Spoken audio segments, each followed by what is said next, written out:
बेटा आज जो हम चैप्टर स्टार्ट करेंगे पार्टनरशिप बुक स्टार्ट करेंगे, जिसमें हमारा चैप्टर है फंडामेंटल की जो बोर्ड में इस बार वेटेज आई है 1 मार्क्स में एक क्वेश्चन और 4 मार्क्स में एक क्वेश्चन पूछा गया था। बेसिकली टोटल जो हमारी पार्टनरशिप की वेटेज है वो 30 मार्क्स की है। आउट ऑफ 80 मार्क्स के पेपर में से 30 मार्क्स का पेपर जो आता है वो पार्टनरशिप से आता है। और पार्टनरशिप में जो फंडामेंटल चैप्टर है उसमें as per board pattern fix नहीं है, लेकिन हाँ इस बार 1 नंबर का और एक क्वेश्चन 4 नंबर का आया था, तो मोस्टली ऐसे ही इसमें से क्वेश्चन आते हैं। अब हम बात करेंगे पार्टनरशिप बेसिकली होती क्या है। Partnership is the relationship between persons who have agreed to share profits of the business carried by all और by one of them acting for all। क्या मतलब है इस लाइन का कि पार्टनरशिप जो है वो 2 या 2 से ज़्यादा लोगों के बीच का एक रिलेशनशिप है, जिसको उन्होंने क्यों स्टार्ट किया ताकि वो किसी प्रॉफिट को कम शेयर कर सके, किसी बिजनेस को चला सके। किसी बिजनेस को चलाने के लिए और प्रॉफिट्स को डिस्ट्रीब्यूट करने के लिए जब 2 या 2 से ज़्यादा लोग आपस में किसी एग्रीमेंट में एंटर करते हैं, that is called partnership firm. और उन पर्सन्स को जो इस एग्रीमेंट में एंटर कर रहे हैं उन पर्सन्स को हम कहते हैं पार्टनर। अब ये जो बिजनेस होता है ये कैरिड बाय ऑल और by one of them acting for all का क्या मतलब है कि कोई एक भी बिजनेस को कैरी कर चला सकता है और सबकी तरफ से कोई एक, सब अपने अपने पार्ट पे भी कर सकते हैं और सबकी तरफ से कोई एक भी कर सकता है। ठीक है, अब बेसिकली हम बात करेंगे फीचर्स की। फीचर्स में हमारी जो मीनिंग में हमने पढ़ा है वही फीचर्स रिपीट हो जाएंगे। सबसे पहला फीचर 2 और मोर देन 2 पर्सन। ऑब्वियस है पार्टनरशिप बिना 2 या 2 से ज़्यादा पर्सन के स्टार्ट नहीं हो सकती। अगर मैं कहूँ कि आप एक पार्टनरशिप फर्म को शुरू करना चाहते हैं तो आपके साथ कोई एक और पर्सन होना जरूरी है ना। तो पार्टनरशिप में बेसिकली 2 या 2 से ज़्यादा 2 और मोर देन 2 मेंबर्स होने जरूरी हैं। यहाँ पर हमारे पास मिनिमम जो दिया गया है वो 2 होना जरूरी है और मैक्सिमम कितने होने चाहिए 50 एज पर सेक्शन 464। मतलब पार्टनरशिप में मैक्सिमम 50 रख सकते हैं और मिनिमम 2 होने कंपलसरी है। नाउ एग्रीमेंट क्या होता है बेसिकली जब हम किसी पार्टनरशिप फर्म को शुरू करते हैं तो उसके अंदर कुछ टर्म्स होती हैं, कुछ एग्रीमेंट्स, कुछ रूल्स हैं जिनको हमने डिसाइड किया। ओरली भी डिसाइड कर सकते हैं, रिटर्न भी डिसाइड कर सकते हैं, लेकिन रिटर्न होना एज कंपेयर टू ओरल ज़्यादा अच्छा रहता है। रीजन बिकॉज क्योंकि अगर आपने रिटर्न में कुछ टर्म्स लिख रखी हैं, रिटर्न में आपके पास कुछ टर्म्स और कंडीशंस हैं जो आपने पार्टनरशिप में डाली हैं, तो फ्यूचर में अगर कोई डिस्प्यूट हो जाता है तो आप उन टर्म्स को दिखाकर ईजिली उस डिस्प्यूट को रिजोल्व करवा सकते हैं। तो बेसिकली क्या होता है एग्रीमेंट का मतलब होता है जितनी भी पार्टनरशिप में आपने जो भी टर्म्स डिसाइड किए हैं कि कितना पैसा लगाएंगे, कितना इंटरेस्ट मिलेगा, कितना ड्रॉइंग कर सकते हैं, ड्रॉइंग पर इंटरेस्ट कितना चार्ज किया जाएगा, etcetera etcetera, profit share ratio क्या होगा, ये सब टर्म्स हम एग्रीमेंट के अंदर डिसाइड करते हैं। ये ओरल भी हो सकता है और रिटर्न भी हो सकता है। कंपल्सरी नहीं है रिटर्न होना, लेकिन रिटर्न होना बेटर होता है as compare to oral. Next one is sharing profit.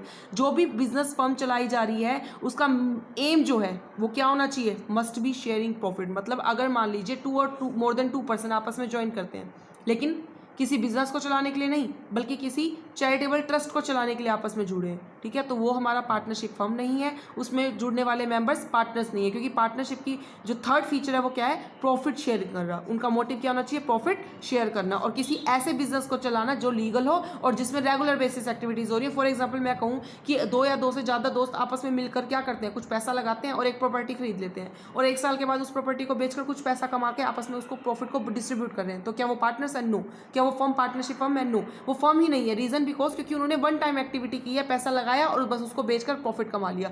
Business होना जरूरी है प्रॉफिट कमाने के लिए, ठीक है। तो बेसिकली जब एक लीगल बिजनेस को चलाने के लिए और प्रॉफिट को कमा के उसको डिस्ट्रीब्यूट करने के लिए पार्टनर्स आपस में जुड़ते हैं, that is called partnership firm और वो पर्सन पार्टनर कहलाते हैं।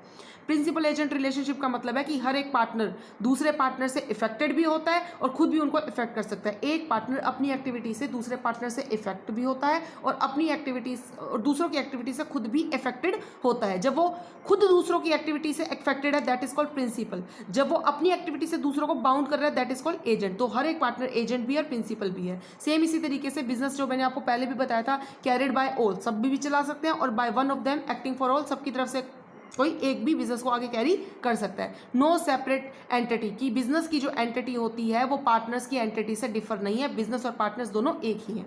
Now our next topic is rules rights of partners की किसी भी पार्टनर्स को क्या क्या राइट मिले हुए हैं। अब खुद सोचिए, अगर आप किसी पार्टनरशिप फर्म को ज्वाइन करते हैं, ठीक है, तो आपको as a being a partner आपको क्या क्या राइट होने चाहिए। एक, has right to share profits and losses. Very simple, सबसे पहला पॉइंट है आपको राइट है कि जो भी बिजनेस आपने ज्वाइन किया है उसमें जो भी प्रॉफिट लॉस हो उसमें आपको शेयर मिले। वो अगर आपने रेशो एग्री किया हुआ है, पहले से डिसाइड किया हुआ है कि किस रेशो में आप बांटेंगे, तो उसी रेशो में। अगर डीड नहीं है तो वो मैं अभी आपको अब बताऊंगी कि अगर डीड नहीं है, अगर आपने एडमिशन के समय डिसाइड नहीं किया गया कि क्या क्या टर्म्स होंगी, तो उसके लिए आप क्या रूल्स फॉलो करेंगे वो भी बताऊंगी। Next point is has right to inspect the books of the firm. आपको पूरा राइट है कि आप फर्म की बुक्स जो है, रिकॉर्ड जो है, उनको देख सके, उनकी एक कॉपी रख सकें। आपको पूरा राइट है कि फर्म्स की एक्टिविटीज़ में जितनी भी मैनेजमेंट एक्टिविटीज़ हैं, कंपनी में जितनी भी मीटिंग्स हैं, उसमें आप पार्टिसिपेट कर सकें, अपने व्यूज़ रख सकें। आपको पूरा राइट है कि आप किसी भी पार्टनर्स के, नए पार्टनर के एडमिशन को अलाउ और डिसअलाउ कर सकें, आपके राइट है। इसके अलावा एक राइट जो इंपॉर्टेंट राइट है वो ये है कि अगर आपने फर्म को लोन दिया है, बीइंग ए पार्टनर आपने फर्म को क्या दिया, लोन की रिक्वायरमेंट थी फर्म को, तो आपने लोन दे दिया, तो आपको उस पर इंटरेस्ट मिलने का पूरा राइट है। और अगर इंटरेस्ट रेट डिसाइड नहीं हुई है, गिवन नहीं है, तो आप कितना इंटरेस्ट लेंगे, 6% पर एनम।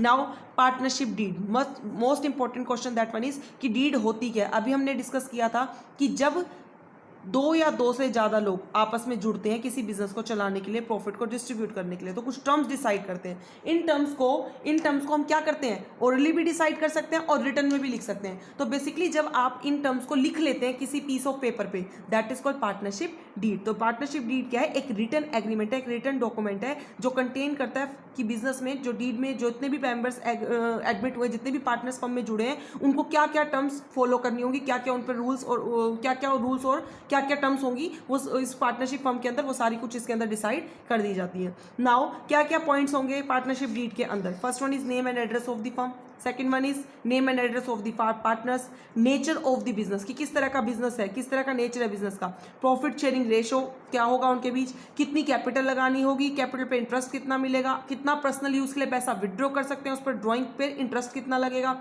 कोई सैलरी मिलेगी या नहीं मिलेगी पार्टनर को उसके काम के बदले, और इसी तरीके से बिजनेस पार्टनरशिप कब शुरू की गई, पार्टनरशिप में किसी भी पार्टनर के एडमिशन के लिए क्या क्या रूल्स फॉलो करने पड़ेंगे, या कोई पार्टनर फर्म से रिटायर हो जाए तो उसको कैसे सेटल करना है उसके अकाउंट को, ऑडिट कब करवाई जाएगी, एक्सेट्रा एक्सेट्रा करके ऐसे सारी टर्म्स जो होती हैं वो पार्टनरशिप डीड में रिटर्न कर दी जाती हैं। ठीक है, अब हमारा एक पॉइंट जो इंपॉर्टेंट क्वेश्चन है वो क्या है कि पार्टनरशिप डीड की इंपॉर्टेंस क्या है। हम बेटा now importance of deed, deed की इंपॉर्टेंस क्या है। अभी हमने डिस्कस किया था कि डीड क्यों बनाते हैं, ताकि फ्यूचर में कोई भी कोई डिस्प्यूट हो जाए, कोई मिसअंडरस्टैंडिंग हो जाए तो उसको क्लियर कर सके, क्योंकि हमारे पास रिटन एग्रीमेंट है तो उसको शो करके हम कोई भी डिस्प्यूट को रिजॉल्व करवा सकते हैं। सेम इसी तरीके से जो भी हमारे राइट्स हैं, जो भी हमारी ड्यूटीज़ हैं, लाइबिलिटीज़ हैं, वो सब के सब किसमें लिखी होंगी, डीड के अंदर मेंशन होंगी कि हमें क्या क्या राइट्स हैं और क्या क्या हमारी ड्यूटीज़ हैं। सेम इसी तरीके से हमें लीगल एविडेंस के तौर पे भी अपनी पार्टनरशिप डीड के एग्रीमेंट को शो कर सकते हैं। Now important question, rules applicable in the absence of deed. मैंने अभी आपको बताया अगर डीड नहीं बनाते हम, मान लीजिए दो या दो से ज़्यादा लोग आपस में जुड़ते हैं, वो बहुत अच्छे फ्रेंड हैं, उन्होंने बिजनेस शुरू करते समय डिसाइड नहीं किया कुछ भी, बस बिजनेस शुरू कर दिया, ठीक है, तो कोई टर्म्स नहीं बस डिसाइड करी, तो उस केस में अगर फ्यूचर में मान लीजिए अच्छा प्रॉफिट होने के बाद, काफ़ी अच्छा प्रॉफिट कमा लिया, अब उनके बीच डिस्प्यूट होने लगे कि मैं ज़्यादा लूँ या मैं लूँ, तो इस केस में ऐसे डिस्प्यूट को हम कैसे रिजॉल्व करेंगे। देखिए इस केस में क्या क्या रूल्स अप्लीकेबल होंगे। फर्स्ट, प्रॉफिट शेयर रेशो क्या होगा, इक्वल होगा। Second, no interest on capital. Third, no interest on drawing, no salary, no commission, और बिना किसी पार्टनर्स की, बाकी सभी पार्टनर्स की सहमति के दूसरे पार्टनर्स को एडमिशन नहीं मिलेगा। कोई नया पार्टनर तब तक नहीं आ सकता जब तक कि बाकी पार्टनर्स एग्री ना कर दें। सेम इसी तरीके से लोन पे इंटरेस्ट, चाहे आपने कोई भी मर्जी रेट आपको मार्केट में मिल रही थी, लेकिन आपने अगर फर्म को लोन दिया तो आपको सिर्फ कितना इंटरेस्ट मिलेगा, 6% ही मिलेगा, क्योंकि डीड में हमने रिटर्न एग्रीमेंट नहीं बनाया था, डीड में हमने डिसाइड नहीं किया था। Has right to participate conduct in the business, business को चलाने का पूरा राइट है, बिजनेस की बुक्स को देखने का, उनकी कॉपी लेने का भी पूरा राइट है। मैं इसको एक एग्जांपल से समझाती हूँ। मान लीजिए ए बी दो पार्टनर्स हैं, ठीक है, उन्होंने दोनों बहुत अच्छे फ्रेंड्स हैं, उन्होंने बिजनेस शुरू किया और आफ्टर 2 ईयर्स उनको काफ़ी अच्छी प्रॉफिट्स हुए। अब वो सोच रहे हैं कि मैं ए ने कहा कि मैंने ज़्यादा पैसा लगाया था, ज़्यादा कैपिटल लगाई थी तो मुझे ज़्यादा प्रॉफिट मिले, लेकिन बी इस पर एग्री नहीं हो रहा, तो हम क्या डिसीजन देंगे उस केस में, हम क्या रूल्स एप्लीकेबल करेंगे। एक, दोनों के बीच प्रॉफिट शेयरिंग रेशो क्या होगा, इक्वल होगा, मतलब जितना भी प्रॉफिट हुआ आधा आधा दोनों में बांट दिया जाएगा, लॉस हो तो भी आधा आधा